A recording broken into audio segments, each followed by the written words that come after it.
You're listening to Thunderquack Podcast Network.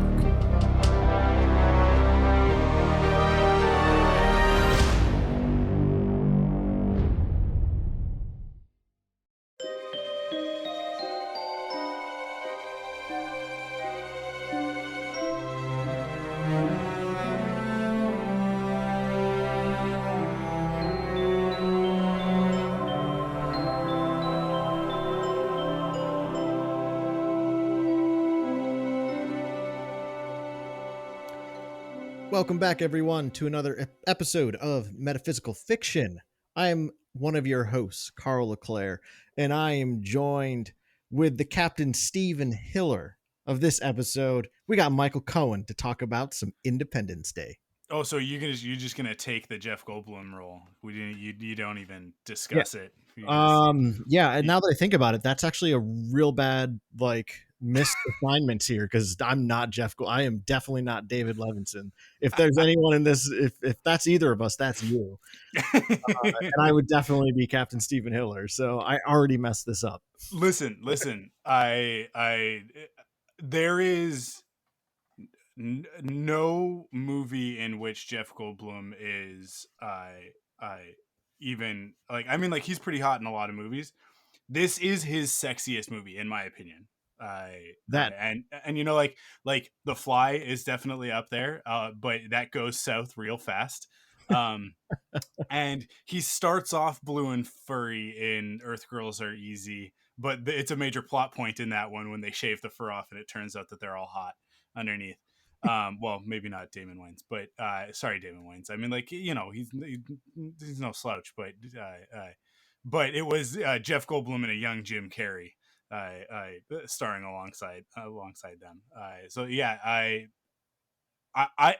say we can split the duties, because I think you're about as pretty as Jeff Goldblum, and I'll be as Jewish as Jeff Goldblum, and between the two of us, I think we can get there. But yeah, man. I just watched it. I know you've been watching this movie repeatedly. Yes. Because in the lead up to the 25th anniversary, with Joe, right? Yes. Yeah. Joe Hogan and I have been, we watched this movie. We've been watching this movie every year for the past at least 3, maybe 4 years.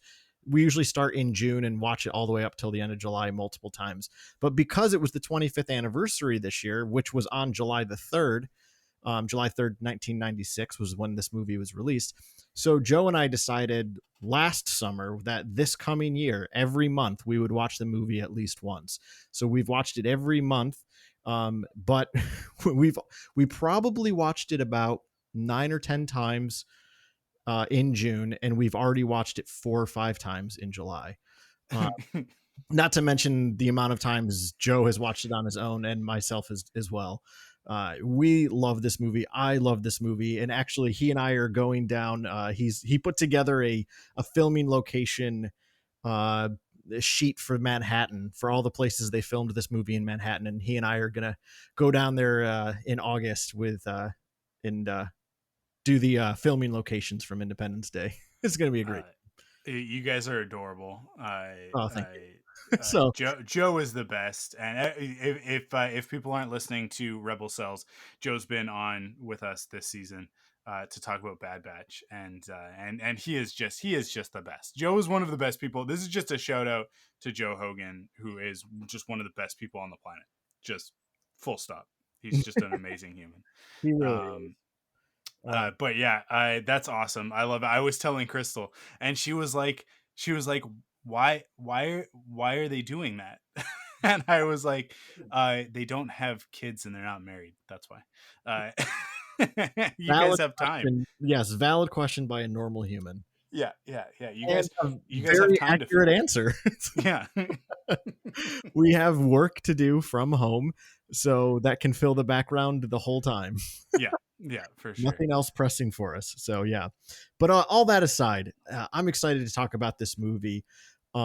There's so much I would love to talk about, and we're just going to hit on some of the big things.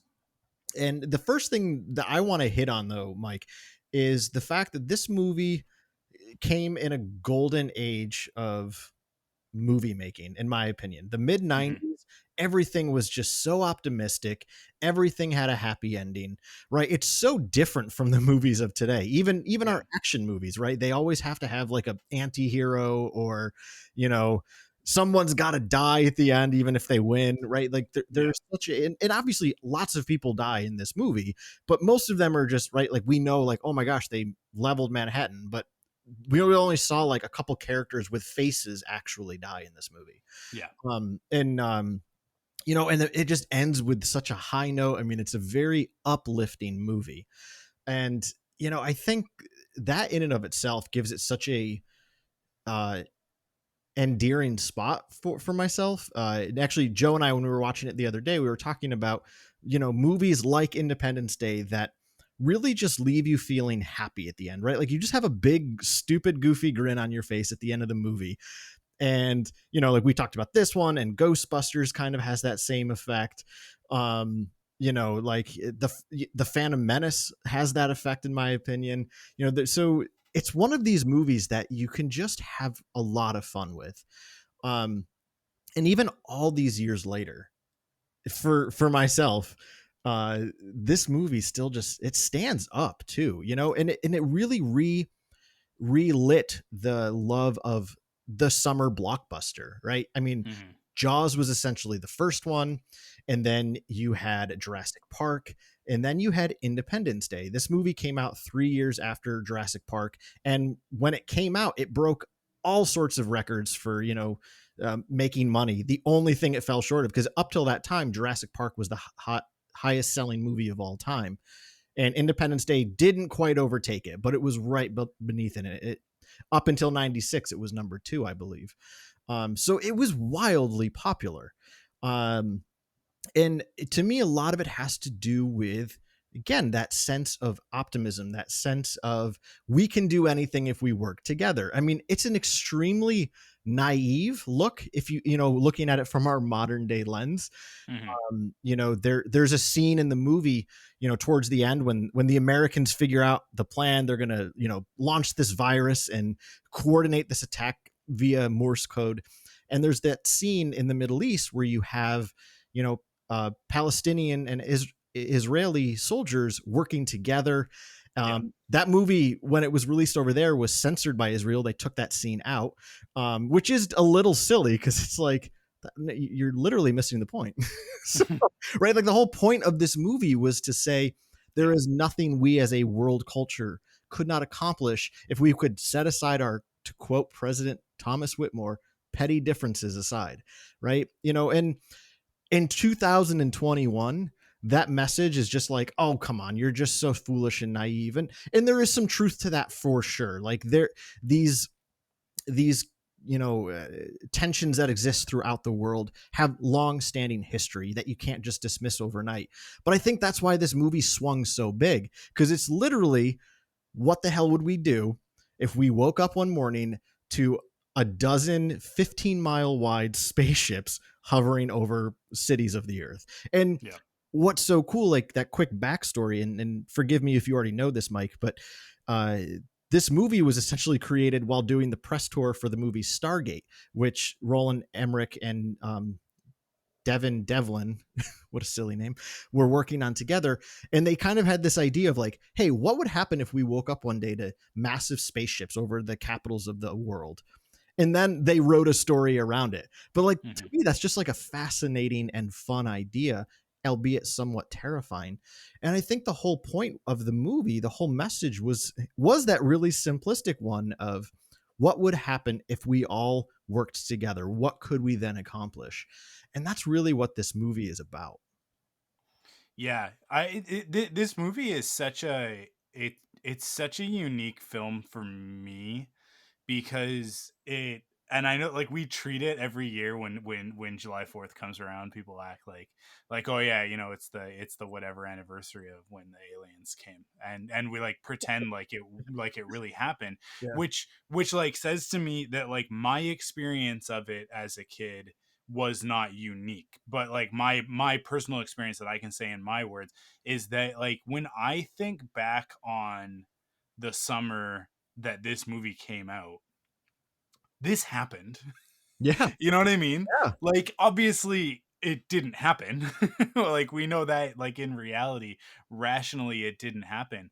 But there's something about the presentation of this movie, the way that it's shot, the way that like the cast, the performances, the music, everything, like, and the effects, which actually surprisingly hold up pretty well. Oh There's a lot of stuff in it that you're like, okay, like, there's a lot of blue screen, I very 90s looking, I special effects, but remember, like, this is a few years before, I the the prequels start, so before, like, the digital, the really, like, the CG age kind of overtook us, and a lot of the effects are still practical.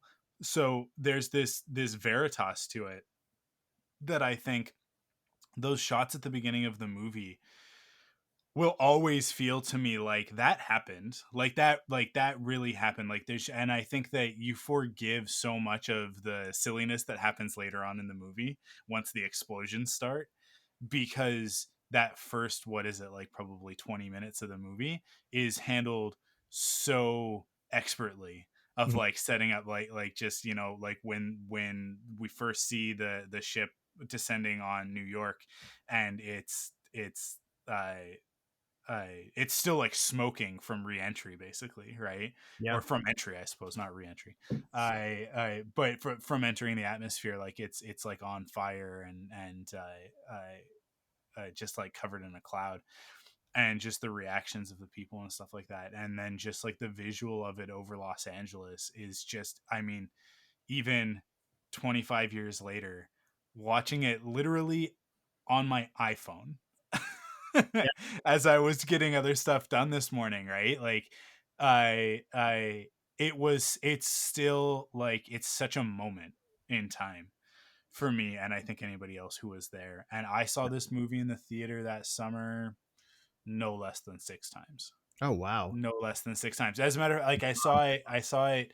I was living in the Okanagan, living in Penticton, saw it in that little theater, and then we came down to Vancouver, which is like about a 5 hour drive, going from small town to big city, right? And when we were in the city, I said to my dad, I was like, we have to go see Independence Day again on a real screen, because the theater in Penticton was just like this rinky dink little sort of, like, small town theater, which I also love, little, like, repertory small town theaters as well. But, like, they have it, there's it's just a different vibe, and this was a movie that deserved to be seen on the biggest screen possible. So we Yeah. went and we saw it again, and it was just like, I couldn't get enough of it. I just couldn't get enough of it. And yeah, and I think again, like that was its success. It was a Yeah, blockbuster, and it was yeah, created to be a blockbuster. I mean, it's not the most uh, deep, thought-provoking movie, and again, it's a reminder that movies don't have to be to sweep you up into something grand, and that's the yeah, point of a blockbuster, right? Jaws doesn't particularly have any deep, you know sensibility to it. The novel, however, does. The Jaws novel is one of my favorite books, but that's a conversation for another day. But yeah, I mean, Independence Day, it slapped you with these awesome visuals that, again, 25 years later hold up so good. I mean, yeah, essentially the only things that some of the shots that look a little cheesy now are some of the destruction shots, but the yeah, whole model build, the model scaling, they did a great job of, essentially doing model work with what little bit of CGI that existed still at the time.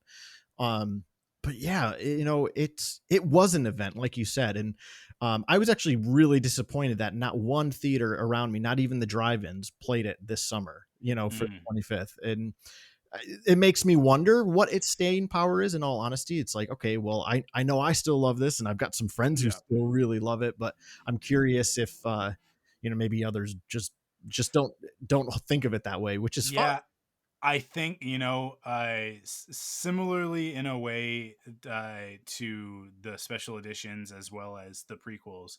I think that Resurgence kind of poisoned the well a little bit, where it's like, those of us who are fans, that's not the case, right? Like, we appreciate, whether it's Star Wars or Independence Day, like the original stuff, for what it is. And Resurgence is not a horrible movie. Its greatest sin is that it's boring. uh it just, like, it doesn't, it doesn't capture your imagination in the same way that the first one did. Right.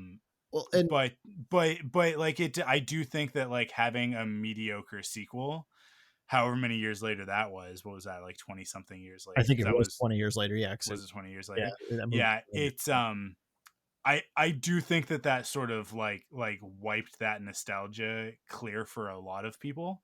Um, Yeah. Well, the whole point but of that movie was to see if, because they want to do a whole trilogy sequel, and yeah, that was to test the waters. And well, it if didn't go so well. that movie didn't suck, it might have done better. But I Yeah. I'm a lot less forgiving than you are. I thought it was absolute trash. So, and You know what, like this is the thing, is that Independence Day really, like you're saying, like it kind of, it came out that summer, and it set a new model for the blockbuster.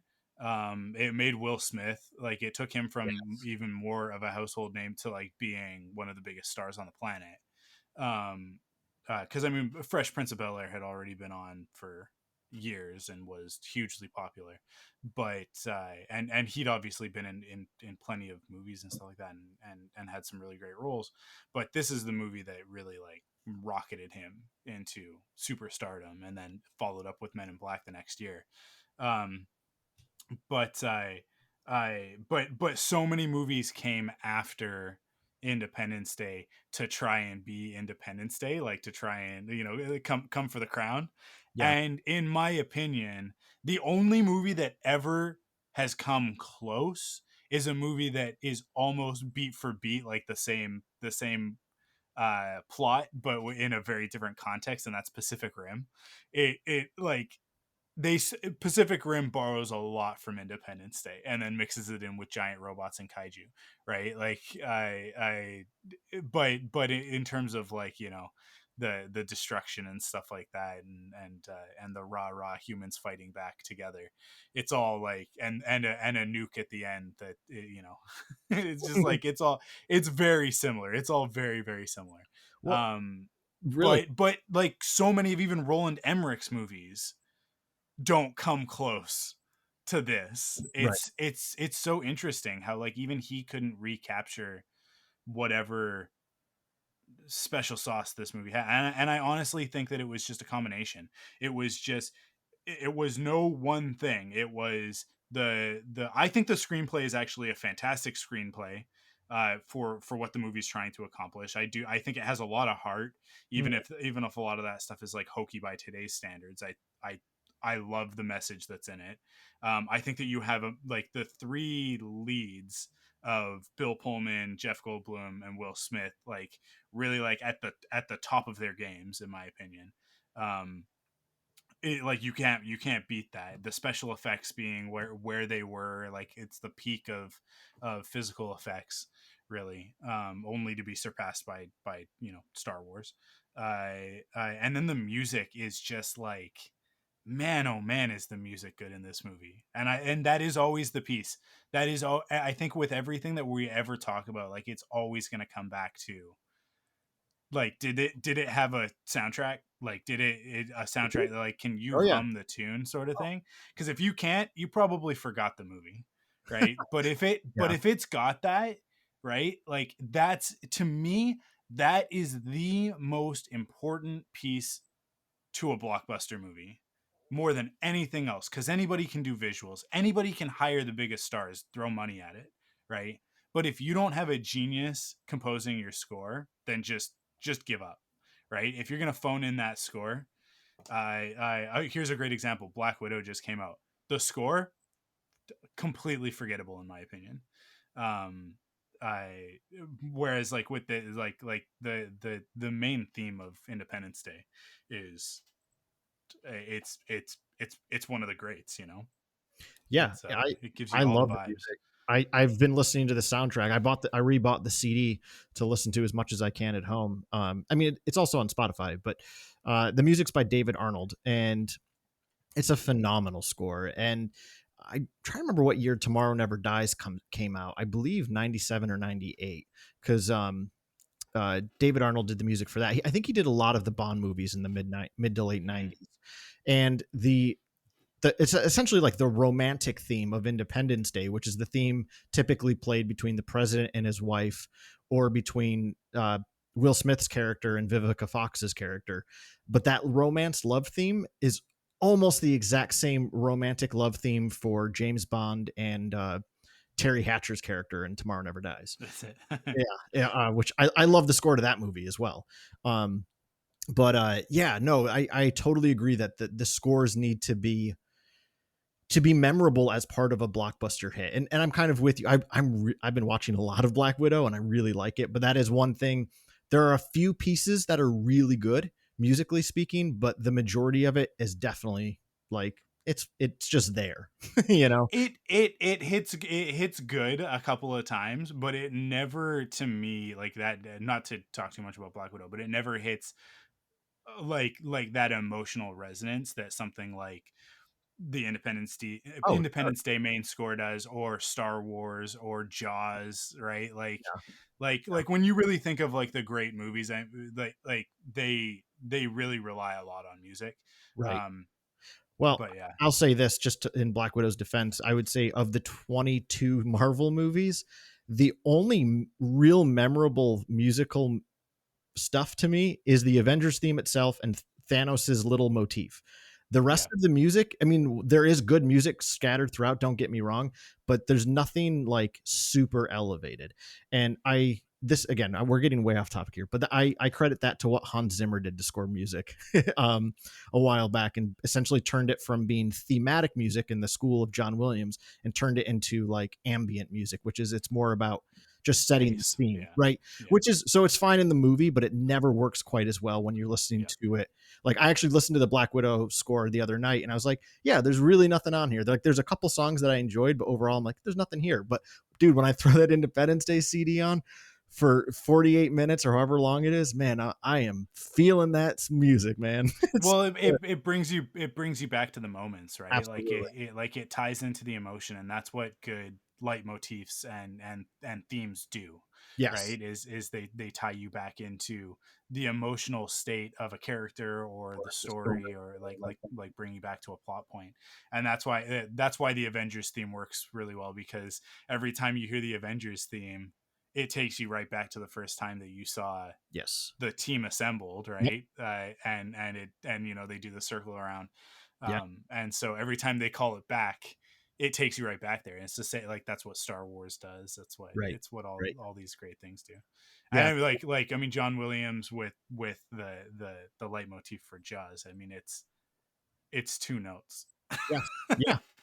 Well, right, but that's the master. That's the master. The Thanos motif, I believe, is 3 notes. Like it's just a couple very low chords, but it's perfect. It works so perfectly. Yeah, Alan Silvestri though, like same school, right? Like same school as John Williams. So yes. Yeah, for sure. But anyway, back to Independence Day. Yeah. You know, thinking about, just again, we're talking almost this generalized conversation around its success as a blockbuster and all the things that went into that.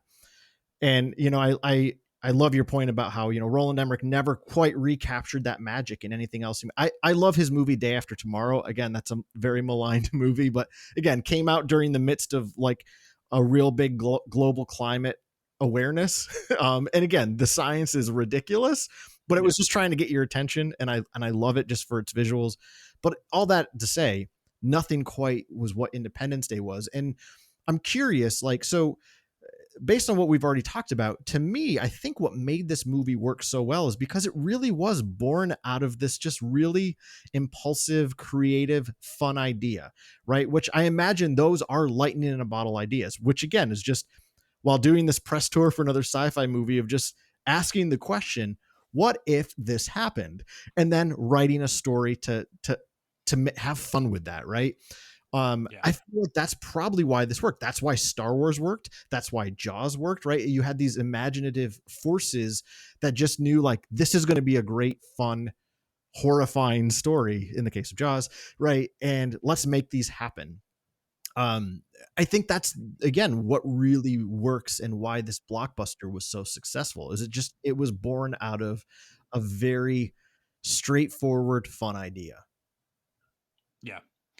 It doesn't take a lot to get your head around what's happening in Independence Day. It's like you see the poster and you're like, I know everything I need to know about this movie. Yeah. And certainly like when the trailers like showed us them blowing up the White House and stuff, you're like, okay, I'm in. Yes. Yes. It's not a hard sell, but I think like that gets you in the door. But I think that what makes it um so rewatchable is a big part of it is the characters, Absolutely. which I think is like not a lot of that is on the page. I think that a lot of that is those three leads that I talked about. Mhm. Even like Randy Quaid, Vivica Fox, right? Like the supporting cast as well.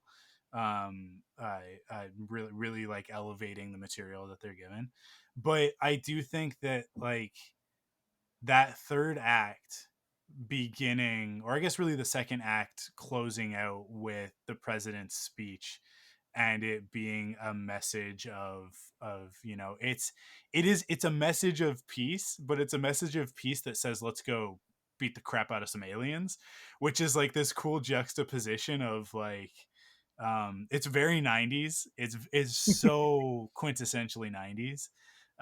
The whole like the fact that David Levinson's character is like obsessed with recycling Yeah. and all the whole thing, all of that, so that at the end of the movie he can be like, I'm always saying I want to save the world. Well, here I've got my chance. Yeah. And that's what it's all about. Like Right. that's the whole reason that's part of his character, is so that he can have that line and then go fly in a spaceship up to save the day. Yeah. And it's like there's little stuff like that they pepper throughout. Yeah. Well, Hiller with the NASA rejection letter at the beginning, yes. right? So that I've been waiting my whole life for this. Like it just super smart stuff like that takes it from like okay whatever, which I like those other movies, Day After Tomorrow, 2012, even like Godzilla, like the other Roland Emmerich movies, like Oh, yeah.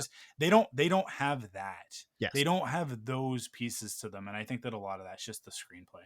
Right. And and like you were saying, it's also just the chemistry that was clearly created between these actors. They were, Jeff Goldblum was a big name by this point because of mainly Jurassic Park.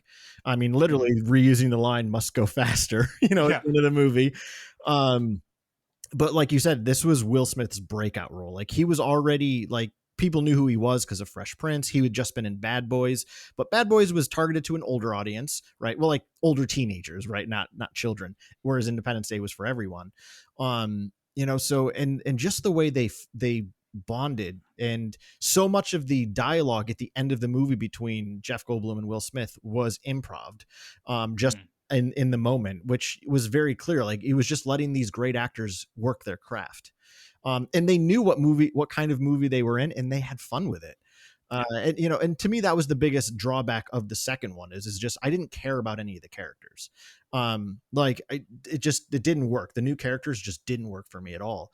And who knows why, it doesn't really matter at the end of the day, but this movie, it works so well. And I want to reference, my favorite part of this movie every time I watch it, and no matter what I'm doing, because I'll admit, obviously, a lot of times it's just kind of on in the background the last few months, but whenever the scene of Jeff Goldblum and Will Smith taking off into space and the captured alien fighter, and Will Smith, his character breaks out past the atmosphere and he says, "I've been waiting for this my whole life." Like you said, that beautifully wraps back into the rejection letter earlier. But more than that, like in that moment, it's like, we're all Captain Stephen Hillard, who like we all dream for something big and we just want to see it happen. And that's why I love that moment so much, is because for this character, the biggest dream he's ever had is coming real. I mean, it's coming real in spite of some tragedy, but I think there's even some beauty in that truth, that as horrible as things can get, somehow we can still rise above them. And again, it's not trying to like belittle the amount of death and destruction that clearly happens in this movie, but it's just such a beautiful character moment. And I would tie that in, soon before that scene, which is David Levinson saying, I'm always trying to save the planet. Here's my chance. Right. Like these two characters kind of get to live out their dreams. Yeah. And it's so real. Like, you really feel that. And again, that's why this movie has the staying power. 2012 had some really cool visuals, Day After Tomorrow as well, but this had the visuals and the heart, right? And I think that's what goes into a blockbuster.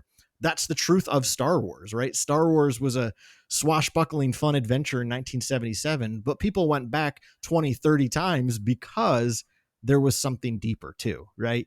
And while Independence Day doesn't draw from strong mythology in the same way, I don't think that was its intention. It does draw on blockbusters, though. I mean, literally, the opening shot of the mothership approaching the Earth, it's meant to resonate with the Star Destroyer at the beginning of A New Hope. I mean, it's the same type of shot, this massive ship going over the top of you.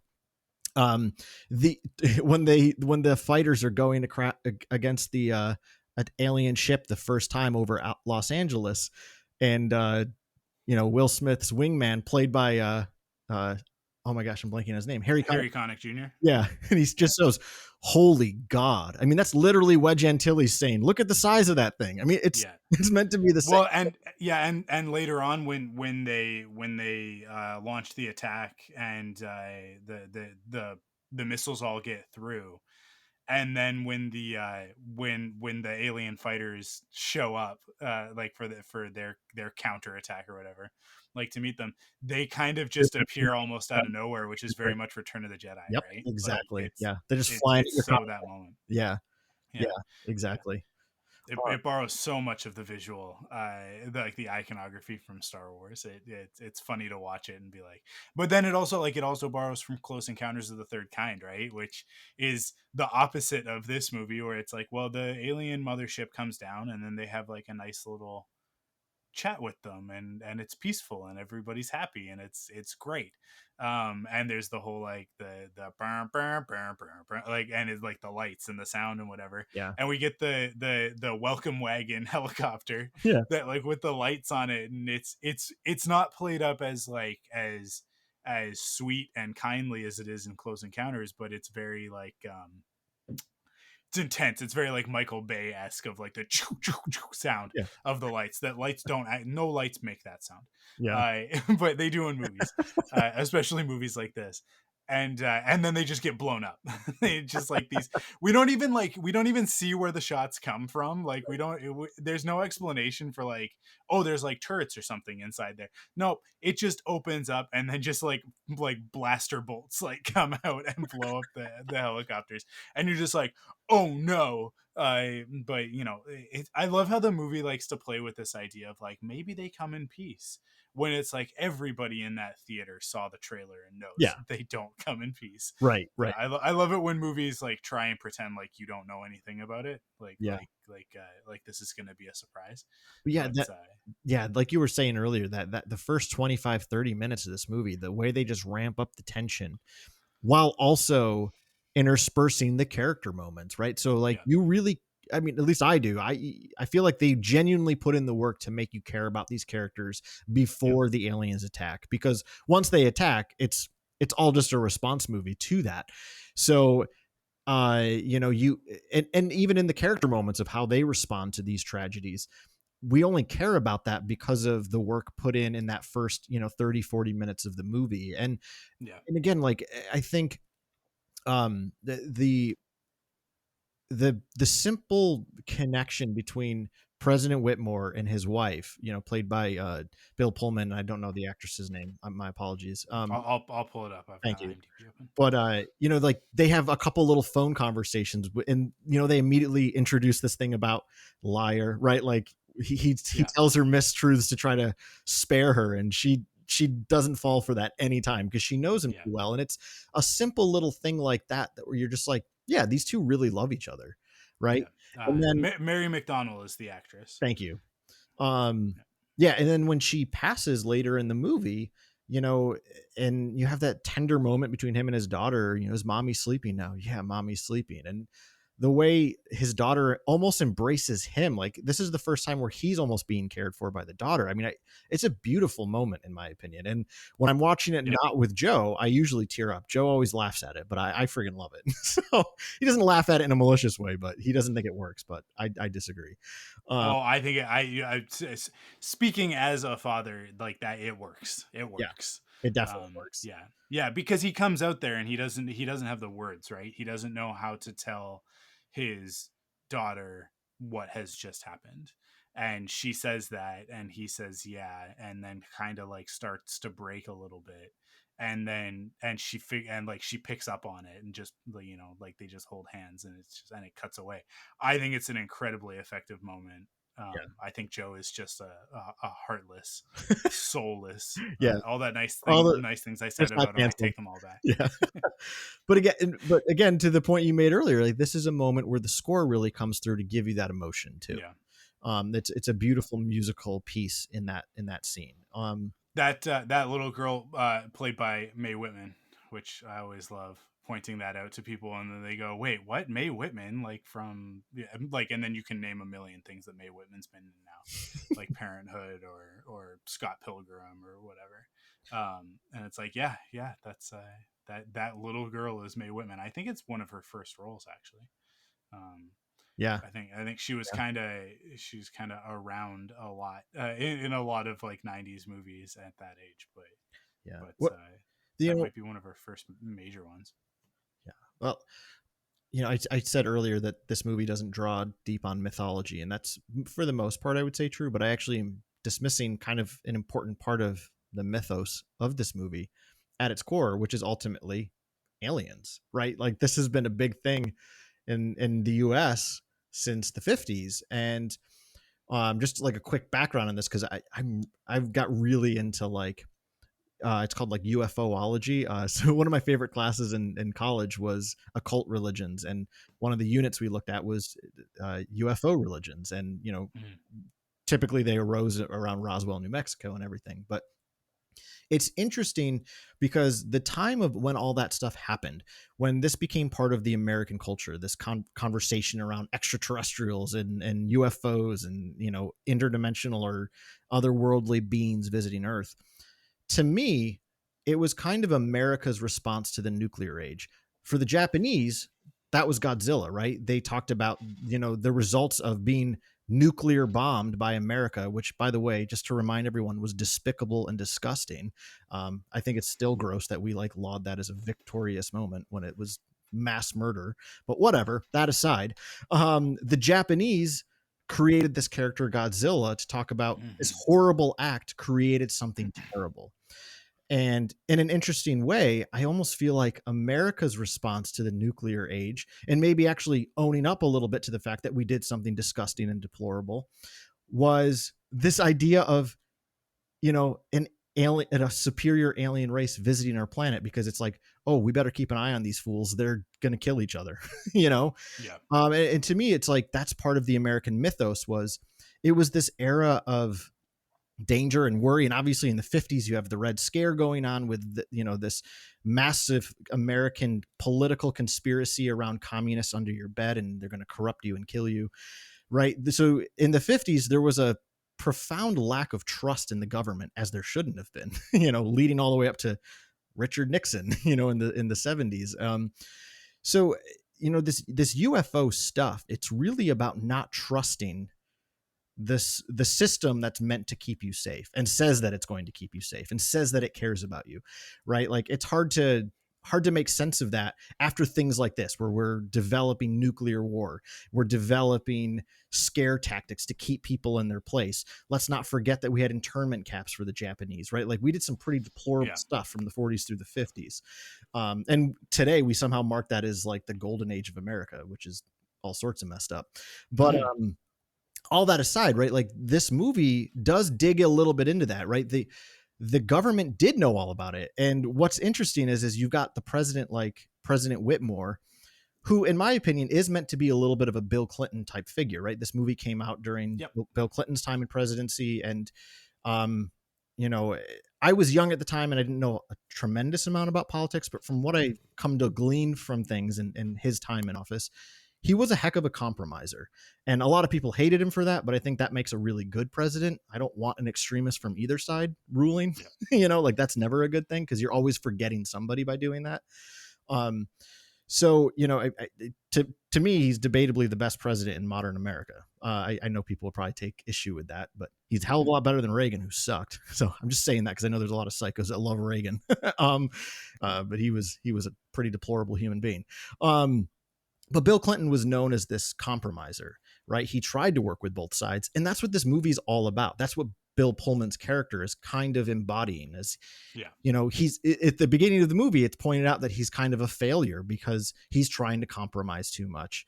And yet at the end of the day, he's right. And when he learns about these secrets that were kept from him by his own government that's supposed to be at his disposal, he reveals all the, like, he's the type of president who's going to go out and give you all the truth. He's going to become so transparent after these events because the way they did things was awful. I really, really like his character and the way he's developed.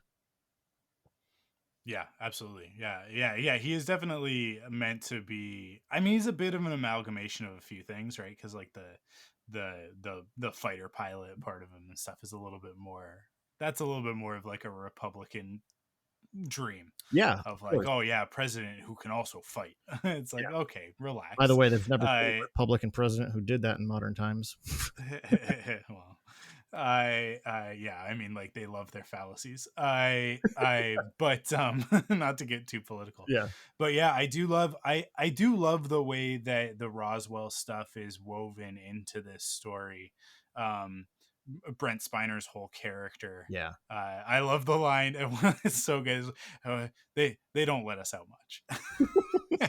It's so good because it's just like this idea that like that everybody who works in that facility is sort of stuck there because they it's such a big secret. But I love the way that, like, when you refer to it as like the religion of ufology, and Independence Day and Men in Black both kind of come around the same time as the X-Files is kind of at its peak, and every time you turn around on TLC, did you guys have TLC in the States? Is that just a Canadian thing? I think so.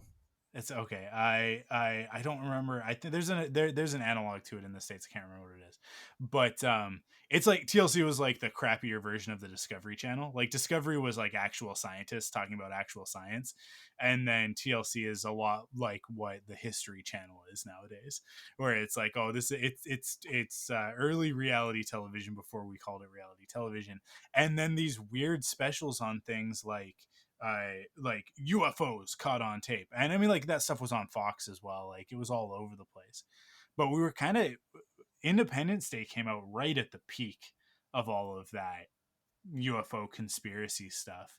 And really, I think, contributed to it a lot. And I like the reference to it as like a religion or a cult, because it really is. I mean, like the conspiracy belief in it is only akin to religious faith, because there is no physical evidence. There's video evidence at best, and look, hey, like, don't get me wrong, there's a lot of unexplained, unidentified flying objects in the truest sense of the word. I don't know that they're aliens. I don't know what they are. There could be any myriad of explanation for what any one of those things is, because we really don't know that much about the universe, but people want answers so badly. And I think that that's where it actually like syncs with religion, where I mean, like, any real I personally, this is my feeling, any real study into a religious text reveals a lot more questions than it does answers to anything.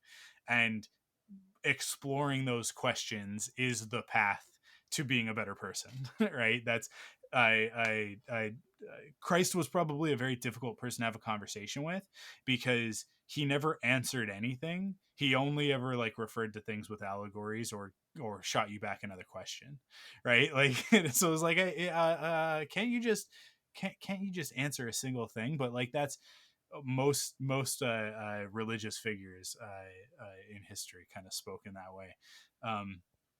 And to me, it's like, when we look at things like UFOs, and then we want to like attribute some sort of a physical explanation to it, a tangible, real, logical explanation to it.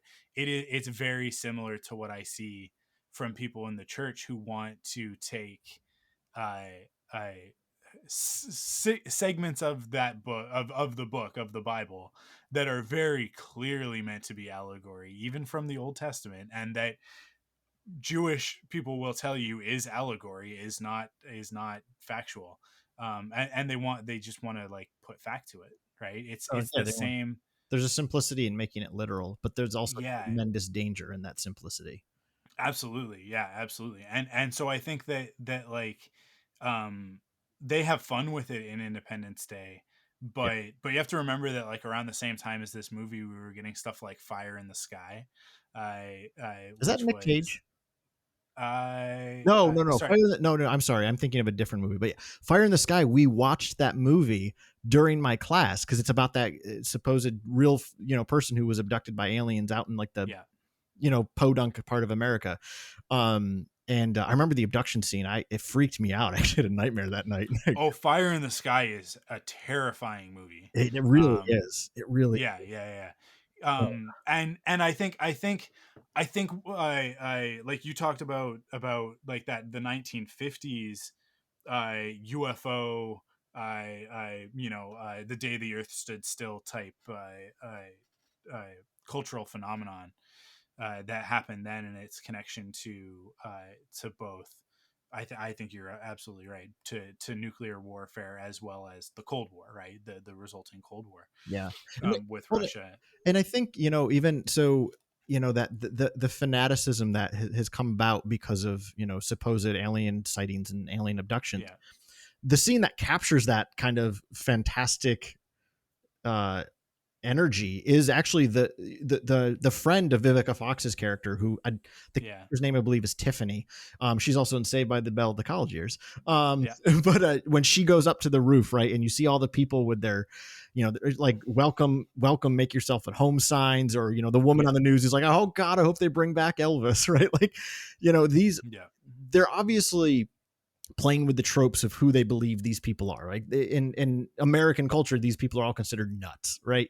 So they kind of make fun of yeah, that, but at the same time, these are also people, I feel like, and this is where, even in the reality of these kind of UFO cults, is I think they rose out of this fear among the public about, again, the people that are supposed to protect us and keep us safe seem to be a threat. And there's yeah, almost this wishful hope that it's like, I hope somebody comes to check on us from another galaxy who's a little yeah. wiser and a little kinder, right? Yeah, I think that, and that's where I was kind of driving with that, is that like in the 1950s, it was that nuclear / Red Scare sort of thing that was driving a lot of pop culture. I think in the early and mid 90s, it was the beginning of the information age, right? I mean, like, Yeah.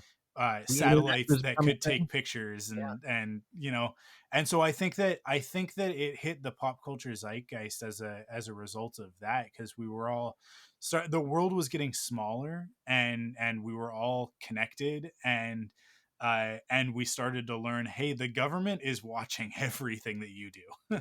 And they don't care. Like, I think Yeah, that's yeah, the yeah. biggest thing for me. At the end of the day, the government doesn't care what the majority of us are doing, but that doesn't mean that they're not in our business listening. Right. Right. And I think that like when you look at the more logical, rational side of pop culture, At at the the time, time, you're you're talking talking. about like movies like The Fugitive and stuff like that. Whereas like you see like a lot of the Harrison Ford Yeah. James milieu from that Tom point in Clancy time. movies, right? Yeah. Exactly. Where we start to say, like, we're learning about the fact that like, oh, the CIA, the FBI, like, they're trying to assess threats, but in doing so, they're invading everyone's privacy. Yeah. And so I think that like this idea of these all powerful, above us, literally, beings with technology that we don't have access to and we can't fathom, constantly watching us, performing experiments on us, kidnapping us out of our homes. Like, I think that that's all connected into that, and it was just something that permeated the pop culture subconscious, or not even pop culture, just like the cultural subconscious. And so you ended up with all of these sightings and stories and stuff like that, and that contributes to like a great deal of the plot in this movie, right? Yeah. But it's so funny because now you don't hear any of that stuff, right? I mean, like the American government this year came out and was like, yeah, we have seen UFOs. There are documented cases by the military. We have video evidence of things we don't understand engaging with our aircraft. Like, they came right out and said that stuff, and it was news for like half a day. And then somebody on Twitter said something and it became something, like it was some other thing, or somebody got canceled or whatever. Like it's so not part of the cultural conversation right now. And I think it's because we've moved past that stage of fear of the surveillance sort of big brother nanny state, right? Yeah. And like we are fully into 1984 territory now, where we just accept it. And so it's not part of the subconscious. I think that's also one of the reasons why like Resurgence felt empty, because the first Independence Day was sort of keying into some of these things and playing on some of these things that were in the consciousness at the time. And then Resurgence was just an action movie. Like there's no like not that Independence Day is a deep movie, as we've already said. It's not that deep. It's everything's very surface, but it surface stuff that resonates, if that makes any sense. Yeah. As opposed to like Resurgence was like Resurgence wasn't even surface. Like Resurgence felt like a copy paste of the first movie with less to be excited about. It was just like, how much more can we do with CG now? Yeah. So Yeah. we're gonna lift. Don't they use like gravity guns or something like that to like lift the Eiffel Tower into the air and then smash it into the city or something? Like it just became a CG fest, and I love a CG fest. Don't get me wrong. There are entire sequences of some of my favorite movies that just they just turn into computer animated movies for 45 minutes. But you got to have characters, you got to have a story, you got to have something going on. Yeah. And like this movie it was just the right place, right time, and it just hit on all of these different things that actually like meant something to people. It's weird how that happened, because I think we're just so cynical now. You couldn't have a character like David Levinson talking about recycling and getting mad at people for that nowadays. It would be considered like really lame and hokey, right? Yeah. But it was such a defining characteristic of that performance in 1996, because we all cared about recycling at the time, right? Yeah. It's now we just know that recycling isn't going to save the planet. It's recycling your cans isn't going to do it, Right. Unfortunately. Yeah. No. Yeah. Well, I'm going to make one final point here. And again, I feel like we're really glossing over, because we kind of talked so broadly here. We didn't get into any specifics, which is fine. That's not, I don't think, the point, but my big swing here is to connect this to even kind of one level of mythology. So something that's big in Old Testament literature is the idea of a purifying force. So think of Noah's Ark with the flood. Think of the Babylonians during the time of the exile. Think of King Cyrus of Persia.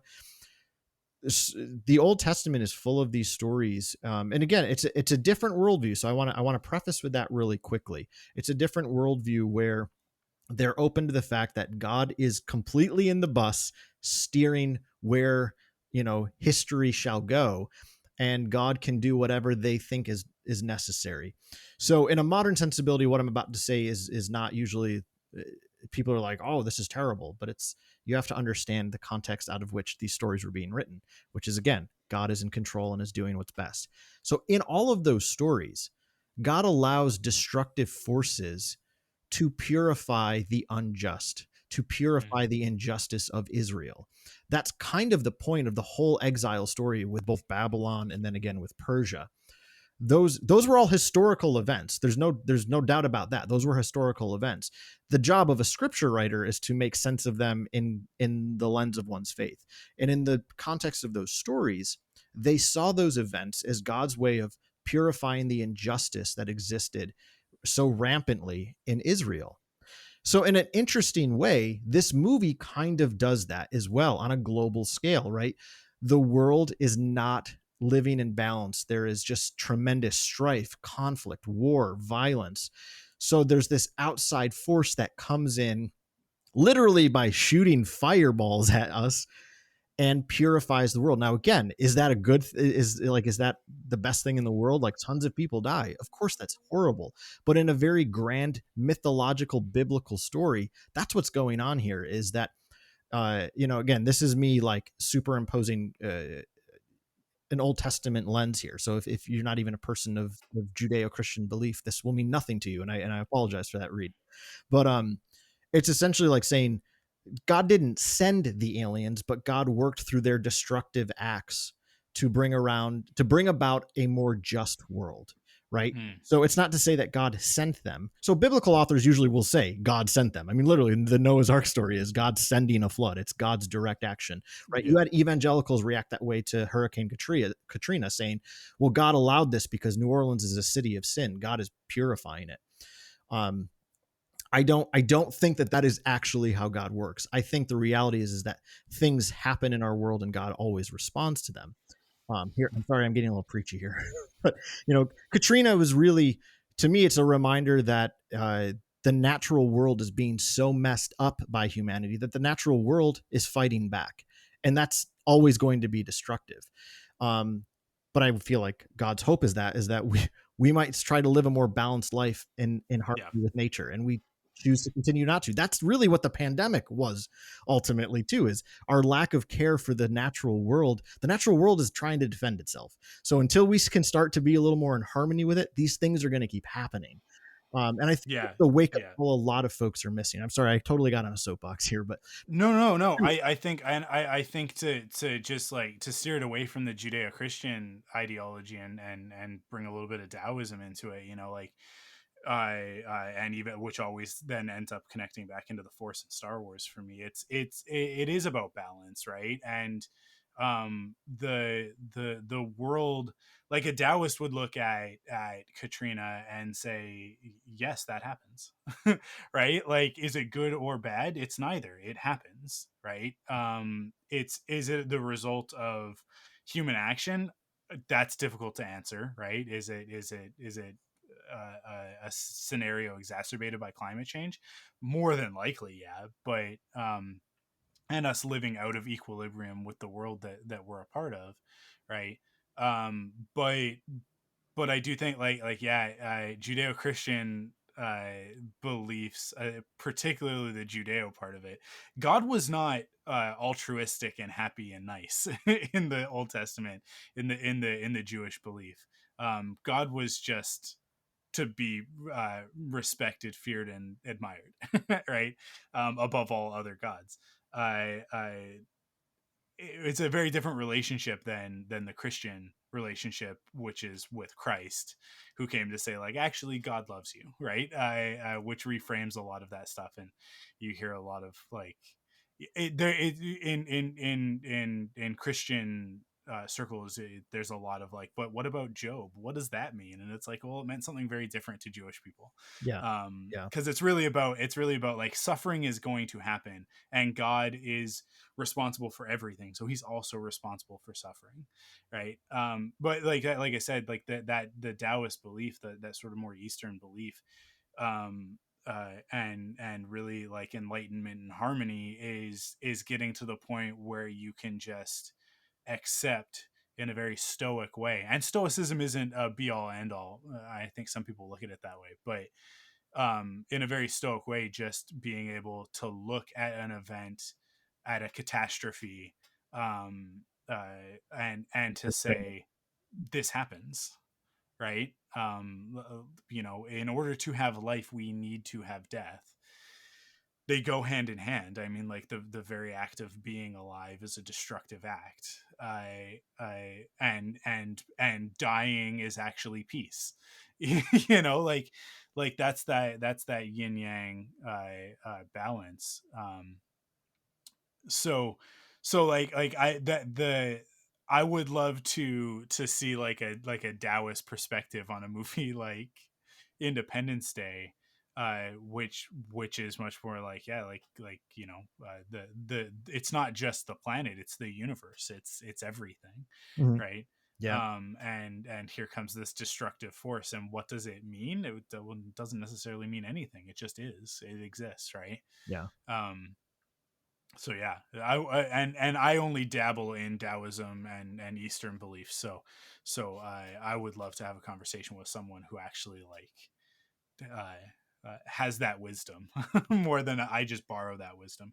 Um, Yeah. I but yeah, it is an interesting thing, and I do think that like it is a very biblical story when you break it down that way. Like Independence Day is a very biblical style,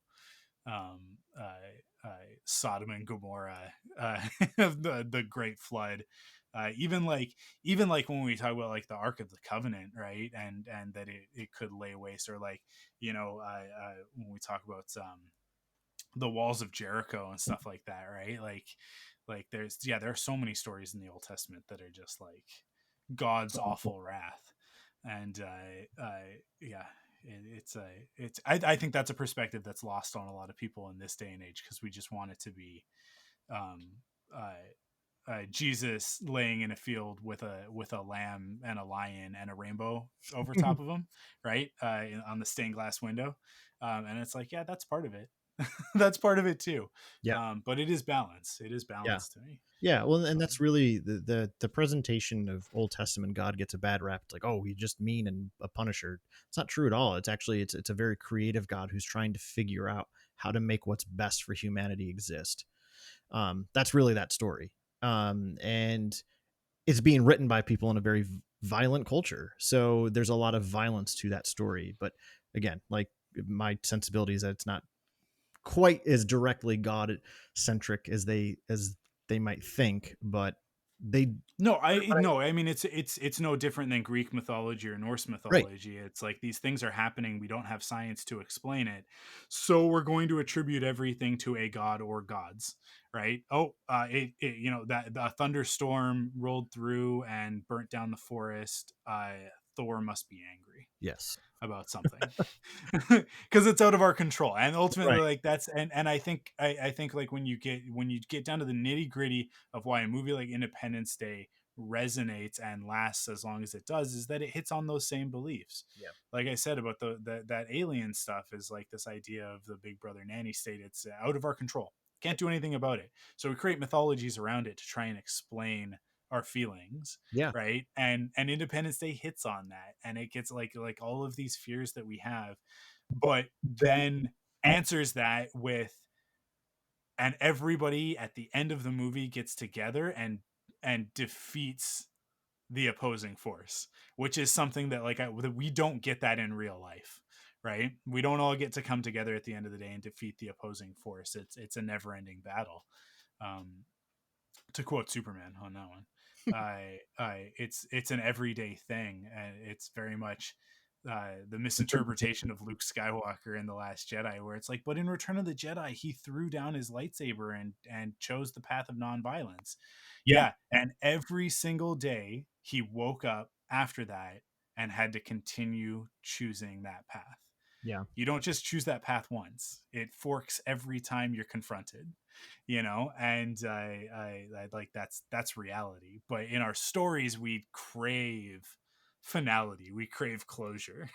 And there's Independence Day gives us that. It Fireworks. does, yeah, exactly. And that's another reason I never loved the second one is this supposition that, like, of course they were always going to come back. It's like, no, the first movie makes it pretty clear their entire civilization travels and does this, and we wipe that out by blowing up the mothership.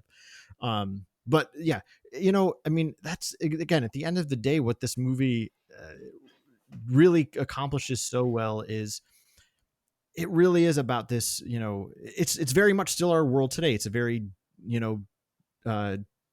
conflict laden world, and into that mix comes this destructive force that just wants to annihilate us, to take over everything, right? This is colonialism to the extreme, by the way, right? Like, the aliens come and take what they want. We are literally ants to them, and they know exactly how to beat us, and they're going to beat us because they believe they have the right to live, therefore we do not. And what ultimately the Independence Day tells us is that when we just work together and fight for the things we truly love, there's nothing we can't do. I mean, and I think that's, again, like you've said several times, Mike, is this movie's got that heart. It's got the heart of these characters genuinely care about each other. They genuinely care about their little worlds and understand that by fighting for their little worlds, they'll help save the big world. And I love that message.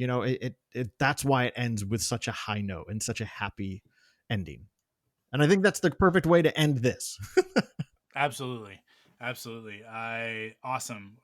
It's a good conversation, as always. Yeah.